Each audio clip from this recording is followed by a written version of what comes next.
नमस्कार दोस्तों, imperial agro classes के ऑनलाइन प्लेटफॉर्म पर एक बार फिर से आप सभी का हार्दिक स्वागत है।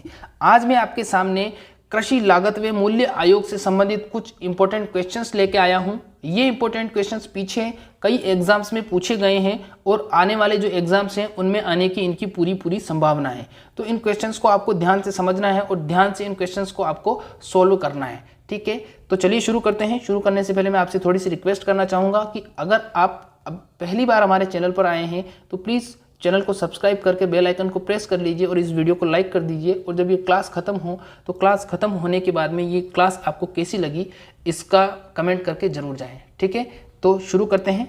कृषि लागत व मूल्य आयोग। अब देखिए, कृषि लागत और मूल्य आयोग क्या है, इससे रिलेटेड सारी जानकारी। सबसे पहले कृषि लागत व मूल्य आयोग जो है इसको इंग्लिश में शॉर्ट में बोला जाता है CACP। ठीक है, आगे बात समझ में।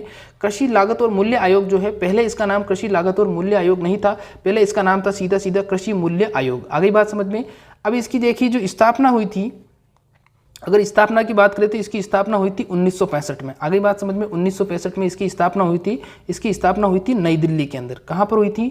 नई दिल्ली के अंदर इसकी स्थापना हुई थी कृषि लागत व मूल्य आयोग, जिसको CACP के नाम से भी जाना जाता है। आगे बात समझ में। अब देखिए, इसका मुख्य कार्य जो है वो, इसका मुख्य कार्य क्या है? इसका मुख्य कार्य क्या है? कृषि उत्पादों की, इसका मुख्य कार्य है कृषि उत्पादों का मूल्य का निर्धारण करना। क्या है?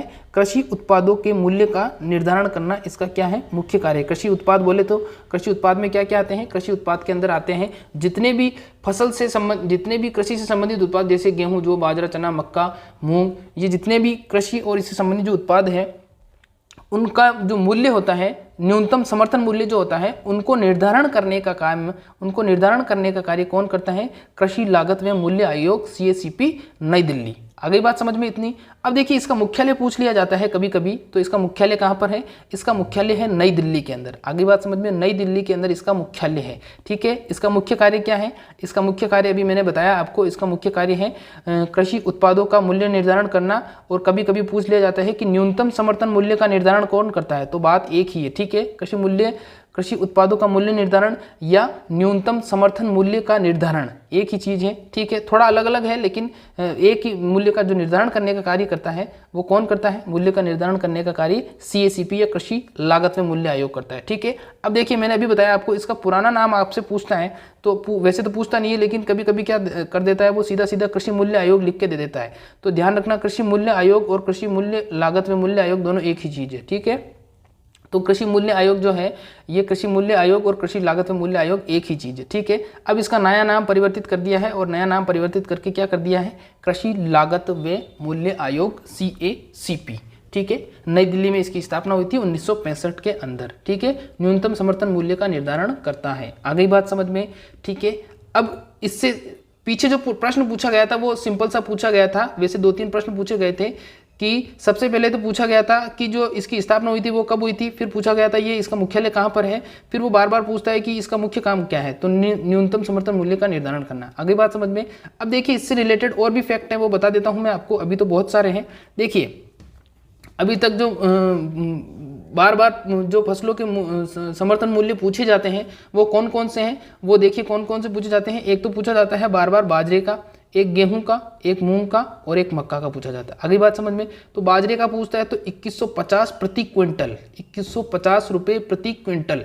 अब थोड़ा समर्थन मूल्य क्या होता है इसको भी मैं आपको समझा देता हूँ ताकि आपके समझने में आसानी रहेगी, अगर आपको समझ में नहीं आया अभी तक तो देखिए, समर्थन मूल्य का मतलब ये होता है कि अगर बाजार में बाजरे की बात, जैसे बाजरे से आपका बाजरे का एग्जांपल देके आपको समझा देता हूँ। अगर बाजार में बाजरे की जो उत्पादन है वो इतना ज़्यादा हो गया कि कोई भी उसको खरीद नहीं रहा है, और खरीद रहा है तो बहुत कम मूल्य में खरीद रहा है, बहुत कम मूल्य में खरीद रहा है कि उसकी लागत भी नहीं निकल रही है, तो उस कंडीशन में फिर सरकार क्या करती है? सरकार उस बाजरे को खरीदती है, और उस बाजरे को खरीदने से पहले जो उसका मूल्य निर्धारण किया होता है उसी मूल्य पर वो खरीदती है, और वो मूल्य न्यूनतम मूल्य होता है कि इससे कम में तो, इस मूल्य से कम में तो किसान आपको बेचेगा नहीं, और इससे कम मूल्य में तो आप खरीद ही नहीं सकते।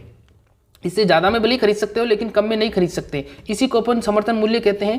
तो बाजरा, अगर बाजरे की बात करें तो बाजरे का जो न्यूनतम समर्थन मूल्य है, देखो न्यूनतम समर्थन मूल्य जो डिसाइड किया जाता है वो साल में 2 बार किया जाता है। अगली बात समझ में, साल में 2 बार कैसे किया जाता है वो भी अभी समझाऊंगा मैं।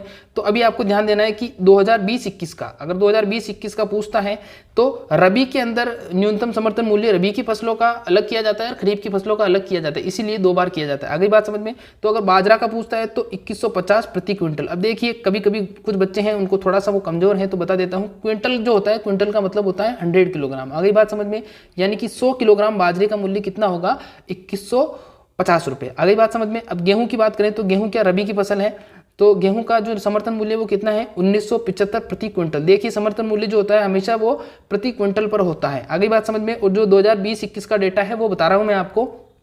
और इन चारों में से आने की एग्जाम में, सुपरवाइजर का एग्जाम हो या जेट का एग्जाम हो, आने की पूरी संभावना है, क्योंकि अभी किसानों का लफड़ा भी चल रहा है। तो इस हिसाब से हो सकता है कि कृषि लागत व मूल्य आयोग से प्रश्न आ जाए, ठीक है। फिर मूंग का अगर पूछता है, क्योंकि मूंग दाल के अंदर आती है इसलिए बार बार इसका पूछा जाता है, तो 7196 रुपये क्विंटल प्रति क्विंटल, ठीक है। 2000 ध्यान रखना, 2020-21 का डेटा बता रहा हूं मैं आपको। फिर बात करते हैं मक्का की, तो मक्का का कितना है, 1760 प्रति क्विंटल। आगे बात समझ में, मक्का का पूछता है तो 1760 प्रति क्विंटल क्या है, कृषि लागत, इसका जो न्यूनतम समर्थन मूल्य। आगे बात समझ में, तो बाजरा, गेहूं, मूंग और मक्का, इनका पक्का पूछा जाएगा, इनमें से एक का पक्का पूछा जाएगा, आपको इसको याद रखना। इसके अलावा चावल का भी होता है, यानी कि धान का भी होता है, लेकिन उसके अलग अलग होते हैं। धान के जो समर्थन मूल्य होता है वो 2 होते हैं, अलग अलग होते हैं, तो वो भी कभी क्लास में बता दूंगा मैं आपको, ठीक है। आगे बात समझ में, अब इससे रिलेटेड और कुछ जानकारी दे देता हूं मैं आपको। देखिए जो कृषि लागत में मूल्य आयोग था CACP, 1970 तक 2 प्रकार के मूल्य घोषित करता था, यानी कि 1970 से पहले, यानी कि जब 65 में इसकी स्थापना हुई थी, 65 से लेकर 70 तक ये 2 प्रकार के मूल्य को घोषित करता था। एक तो करता न्यूनतम समर्थन मूल्य और दूसरा करता था खरीद मूल्य। अब जो न्यूनतम समर्थन मूल्य होता था वो बुआई से पहले, वो क्या करता था, बुआई से पहले ही उसका निर्धारण कर दिया जाता था कि जैसे गेहूं का समर्थन मूल्य है 2150 रुपये, तो वो बुआई से पहले ही फिक्स कर दिया जाता था। लेकिन जो खरीद मूल्य होता था वो बुआई के बाद, वो जो खरीद मूल्य होता था वो बुआई के बाद में उसका निर्धारण किया जाता था। अगली बात समझ में, लेकिन 1975-76 के बाद, 1975-76 के बाद में फिर क्या कर दिया, गन्ने के अलावा, गन्ने को छोड़कर उसके अलावा सभी, सब्जी नहीं है, सभी फसलों, सब्जी नहीं है यहाँ पर, सभी लिखा हुआ है, सभी फसलों के लिए न्यूनतम समर्थन मूल्य जारी हो गया। मतलब गन्ने को तो अलग निकाल दिया, गन्ना क्योंकि अलग ही फसल कर दी, उसका समर्थन मूल्य कुछ अलग ही है। उसके लिए मैंने एक अलग से वीडियो बना रखी है गन्ने के लिए, और इम्पोर्टेंट है वो, सारी की सारी इंपॉर्टेंट क्वेश्चंस आएंगे उसमें। तो अगर वो क्लास आप अटेंड करना चाहते हो तो इसी वीडियो के डिस्क्रिप्शन में उसको मैंने उसका लिंक दिया है, वहाँ से उस क्लास को आप अटेंड कर सकते हो। अगली बात समझ में, वेरी इंपॉर्टेंट है वो क्लास भी, बहुत इंपॉर्टेंट है, 9 या 10 मिनट की क्लास होगी, लेकिन उसके अंदर जो क्वेश्चंस हैं वो बहुत हेल्पफुल हो सकते हैं। अगली बात समझ में, तो 1975-76 के बाद में गन्ने के अलावा जो सभी फसलें थी उनमें न्यूनतम समर्थन मूल्य को, उनके लिए सभी न्यूनतम समर्थन मूल्य जारी होता है। अगली बात समझ में, तो ये इस प्रकार के क्वेश्चंस आपको देखने को मिलेंगे, ठीक है। जैसे मैं आपसे एक सवाल पूछता हूं कि न्यूनतम समर्थन मूल्य किसके द्वारा घोषित किया जाता है। क्वेश्चन पूछा गया है न्यूनतम समर्थन मूल्य किसके द्वारा घोषित किया जाता है। तो देखिए न्यूनतम समर्थन मूल्य किसके द्वारा घोषित किया जाता है। ऑप्शन नंबर ए है ICR, दूसरा है CACP, तीसरा है IARI, चौथा है IIHR। तो जवाब देना है न्यूनतम समर्थन मूल्य किसके द्वारा घोषित किया जाता है। तो अभी मैंने आपको बताया CACP जो है वो न्यूनतम समर्थन मूल्य का निर्धारण करता है। आगे बात समझ में, अगर ये क्लास आपको पसंद आई तो प्लीज़ इस वीडियो को लाइक करना और एक अच्छा सा कमेंट करना कमेंट बॉक्स में, और अगर पहली बार देख रहे हो तो चैनल को जरूर से सब्सक्राइब करना, ठीक है। और रोजाना शाम को 7 बजे हमारे इसी चैनल पर इंपीरियल एग्रो क्लासेस के ऑफिशियल चैनल पर लाइव टेस्ट सीरीज चलती है 10,000 प्लस क्वेश्चंस की, वो भी आप फ्री ऑफ कॉस्ट ज्वाइन कर सकते हो। तो आज के लिए बस इतना ही, थैंक यू सो मच। मिलेंगे शाम को 7 बजे, तब तक के लिए नमस्कार। खुश रहिए, मस्त रहिए, हंसते रहिए, मुस्कुराते रहिए, लेकिन घर पर रहिए क्योंकि बाहर तो कोरोना है। Thank you so much.